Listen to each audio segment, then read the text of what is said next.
Hi everyone. നമ്മൾ ചിന്തിക്കുന്നത് Genesis chapter 21 ആണ്. ഉൽപ്പത്തി 21 അധ്യായം. അവിടെ അബ്രഹാമിന് സാറയ്ക്കും ഒടുവിൽ ഒരു മകനെ ലഭിക്കുന്നതായിട്ട് നമ്മളവിടെ കാണുന്നുണ്ട്. ദൈവം അബ്രഹാമിനെ ഓർത്തു. അതുകൊണ്ട് തന്നെ അബ്രഹാമിനോട് കൊടുത്ത പ്രോമിസ് ദൈവം അവിടെ പാലിക്കുകയാണ് ചെയ്യുന്നത്. അബ്രഹാമിനോട് ദൈവം വിശ്വസ്തത കാണിച്ചു എന്ന് നമുക്കവിടെ കാണാൻ സാധിക്കുന്നുണ്ട്. അബ്രഹാമിന്റെ ജീവിതം തിരിഞ്ഞു നോക്കുമ്പോൾ താൻ ദൈവത്തെ ഒരുപാട് വിശ്വസിച്ചെങ്കിൽ പോലും ചില സമയങ്ങളിൽ താൻ ദൈവത്തെ മറന്ന് തൻ്റെ തീരുമാനങ്ങൾ എടുത്തു. അതിലൊക്കെയും അതിൻ്റെതായിട്ടുള്ള പ്രശ്നങ്ങളൊക്കെ ഉണ്ടായി. എങ്കിൽ കൂടെ ദൈവം അബ്രഹാമിനെ കൈവിട്ടില്ല. അബ്രഹാമിന് ദൈവം പ്രോമിസ് ചെയ്ത പോലെ തന്നെ ഒരു മകനെ ദൈവം കൊടുക്കുകയാണ് ചെയ്യുന്നത്. അപ്പോൾ അബ്രഹാമിന് തനിക്ക് തൻ്റെ വാഗ്ദത്ത മകനെ ലഭിക്കുവാനായിട്ട്, തനിക്ക് പ്രോമിസ് ചെയ്ത് കിട്ടിയ മകനെ ലഭിക്കുവാനായിട്ട് തനിക്ക് 25 വർഷം തനിക്ക് കാത്തിരിക്കേണ്ടി വന്നു എന്ന് നമുക്ക് മനസ്സിലാക്കാൻ സാധിക്കുന്നുണ്ട്. അപ്പോൾ അത്രയും ക്ഷമയോടെ താൻ അവിടെ കാത്തിരുന്നു. അപ്പോൾ ദൈവം നമുക്കൊരു പ്രോമിസ് തരുമ്പോൾ ദൈവം നമുക്ക് പെട്ടെന്ന് ഒരു ആൻസർ ചിലപ്പോൾ തരില്ല. ചിലപ്പോൾ നമുക്ക് അല്പം കാത്തിരിക്കേണ്ടി വരും. പക്ഷെ നമ്മൾ ചെയ്യേണ്ടത് ക്ഷമയോടെ കാത്തിരിക്കുക എന്നുള്ളതാണ്. നമ്മൾ റഷ് ചെയ്ത് നമ്മൾ ആൻസർ ചോദിക്കാൻ പോകരുതെന്ന് നമുക്ക് മനസ്സിലാകും. കാരണം ഇവർ റഷ് ചെയ്ത് ഇവർക്ക് സ്പീഡ് കാര്യം നടക്കണമെന്നുള്ള തീരുമാനത്തിൽ ഇവർ ഓരോ തീരുമാനങ്ങൾ എടുത്തപ്പോഴൊക്കെ അത് പ്രശ്നങ്ങളുണ്ടായിരുന്നു. പ്രത്യേകിച്ചും ഹാഗറിൻ്റെ കാര്യം നോക്കുമ്പോൾ മക്കളുണ്ടാകത്തില്ല എന്ന് പറഞ്ഞപ്പോൾ ദൈവം മക്കളുണ്ടാകുമെന്ന് പറഞ്ഞപ്പോൾ മക്കളുണ്ടാകത്തില്ല എന്ന തോന്നല് ഹാഗറിനെ എടുത്തു. അപ്പം അങ്ങനെ അങ്ങനെ പെട്ടെന്ന് മകനെ കിട്ടുവാനായിട്ട് അങ്ങനെ ചെയ്തു.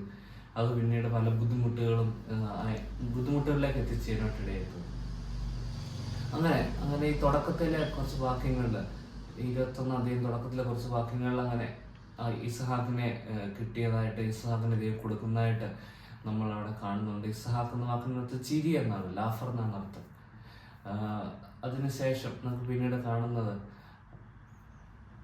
ഇസ്മായേൽ മൂലം സാറയ്ക്ക് വേദനയും ദുഃഖങ്ങളും വരുന്ന ഒരവസ്ഥ എന്ന് വെച്ചാൽ ഇസ്മായേൽ പരിഹസിക്കുന്ന ഒരു ഇതിലേക്ക് എത്തുവാനായിട്ട് ഇടയായി തീർന്നുവെന്ന് നമ്മളവിടെ കാണുന്നുണ്ട്.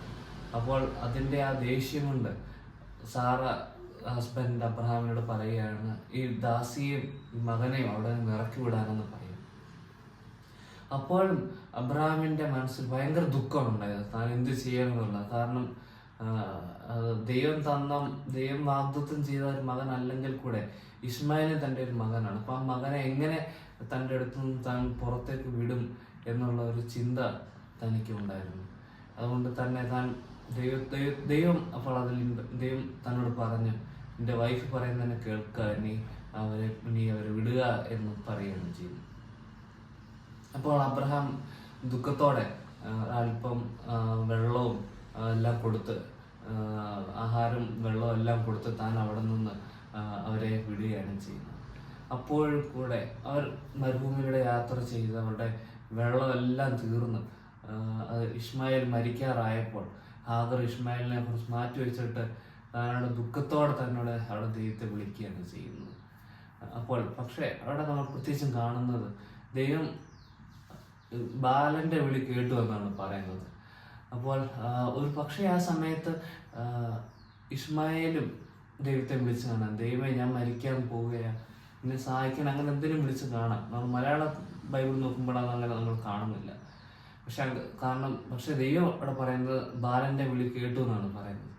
അപ്പോൾ ഇസ്മായേലും ആ സമയത്ത് ദൈവത്തെ വിളിച്ചു കാണുന്നു. പക്ഷെ ദൈവം അവരോട് കരുണ കാണിക്കുകയാണ്, മറ്റൊന്നും കൊണ്ടല്ല. അത് അബ്രഹാമിന്റെ സന്തതി കൂടിയായിരുന്നു ഇസ്മായേൽ എന്നുള്ളത്. അതുകൊണ്ട് തന്നെ ദൈവം ഇസ്മായേലിനോടും കരുണ കാണിക്കുന്നു. അവരെ ജീവനോടെ പുലർത്തുവാനായിട്ട് ദൈവം അവിടെ തീരുമാനിക്കും. ദൈവം അവർക്ക് അവിടെ ഒരു അരുവി പോലെ ഒരു വെള്ളം അവിടെ ദൈവം അവിടെ കൊടുക്കുവാനായിട്ട് ഇടയായി തീർന്നു. അങ്ങനെ അവർ വെള്ളം കുടിച്ച തൃപ്തരായി. അങ്ങനെ അവർക്ക് ജീവൻ നിലനിർത്തി. അവരാണ് പിന്നീട് ഈ കാലത്ത് ഈ സമയത്ത് അറബ് നേഷനായിട്ട് മാറിയത് ഇസ്മായേലിൻ്റെ വംശാരംഭത്തിൽ വന്നവരായിരുന്നു. അങ്ങനെ ഒടുവിൽ പിന്നെ ആ ചാപ്റ്റർ അവസാനിക്കുന്നത് അബീമേലെക്കും അബ്രഹാമും തമ്മിലുള്ള ഒരു ഉടമ്പടി വെച്ചുകൊണ്ടാണ് ആ ചാപ്റ്റർ അവസാനിക്കുന്നത്.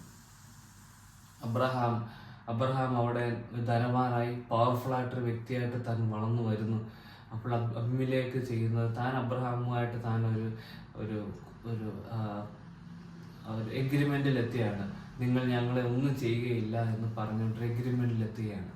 അപ്പോൾ അബ്രഹാം പറഞ്ഞു, ഞാൻ കുഴിച്ച ചില കിണറുകൾ നിങ്ങളുടെ ആൾക്കാർ സീസ് ചെയ്തു എന്നെല്ലാം പറഞ്ഞ് അബ്രഹാമും തൻ്റെ ആയിട്ടുള്ള ആ ഒരു ദുഃഖം അല്ലെങ്കിൽ തൻ്റെ നിരാശ താനവിടെ പ്രകടിപ്പിക്കുന്നുണ്ട്.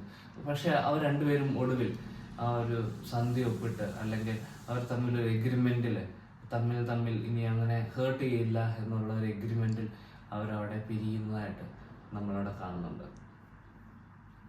അപ്പോൾ മെയിനായിട്ട് നമ്മളിവിടെ കാണുന്നത് ഐസക്കിൻ്റെ ആ ഒരു ജനനം, അതിനെപ്പറ്റി ചിന്തിക്കുമ്പോൾ ദൈവം വാഗ്ദത്തം ചെയ്തതിന് ലഭിക്കാൻ 25 വർഷം തനിക്ക് കാത്തിരിക്കേണ്ടി വന്നു. അത് താൻ കാത്തിരുന്നു. ഇടയ്ക്ക് തൻ്റെ അവിശ്വാസം ഇടയ്ക്കിടയ്ക്കെല്ലാം വന്നു എങ്കിൽ കൂടി ദൈവം പറഞ്ഞ വാക്ക് ദൈവം അത് പാലിച്ചു. അതുകൊണ്ട് തന്നെ നമ്മുടെ ഭാഗത്തു നിന്ന്, നമ്മൾ മനുഷ്യരാണ്, നമ്മൾക്ക് പല വീക്ക്നെസ് ഉണ്ട്. നമ്മൾക്കപ്പോൾ ചിലപ്പോൾ അവിശ്വാസം നമ്മുടെ ഇടയിലേക്ക് വരും. എന്നാൽ പോലും ദൈവം വിശ്വസ്തനാണ്. ദൈവം നമുക്ക് കാര്യം പ്രോമിസ് ചെയ്ത് കഴിഞ്ഞാൽ ദൈവം അത് തരും എന്നുള്ളൊരു ഉറപ്പ് നമുക്ക് അബ്രഹാമിൻ്റെ ജീവിതത്തിൽ സംഭവിച്ചത് നമുക്ക് മനസ്സിലാക്കാൻ സാധിക്കും. ഒടുവിൽ ഇസ്മായിലിൻ്റെ കാര്യം വന്നപ്പോൾ അബ്രഹാമിന് ഒരുപാട് ദുഃഖത്തിലൂടെ കടന്നു പോകേണ്ടി വന്നു. കാരണം തൻ്റെ മകൻ തന്നെയായിരുന്നു ഇസ്മായിൽ. അതുകൊണ്ട് തന്നെ തനിക്ക് അങ്ങനെ വിടുവാനായിട്ട് അത്ര താല്പര്യമില്ലായിരുന്നു. എങ്കിൽ കൂടെ സാറ പറഞ്ഞു, അതുപോലെ ദൈവവും കൂടെ പറഞ്ഞപ്പോൾ താൻ ഒടുവിൽ വിടുകയാണ് ചെയ്തത്. എന്നിട്ടും ദൈവം അവരെയും കൈവിട്ടില്ല. അവരെയും വലിയൊരു ജാതിയാക്കി. കാരണം ഇസ്മായിൽ അബ്രഹാമിൻ്റെ മകനായതുകൊണ്ട് ആ ഇസ്മായിലിനെ വലിയൊരു ജാതിയാക്കി മാറ്റുവാനായിട്ട് ദൈവം ഇടയാക്കി. ചിന്തകൾ നമ്മളെ ഒരുപാട് സഹായിക്കട്ടെ. ദൈവത്തിന് നാം മാത്രം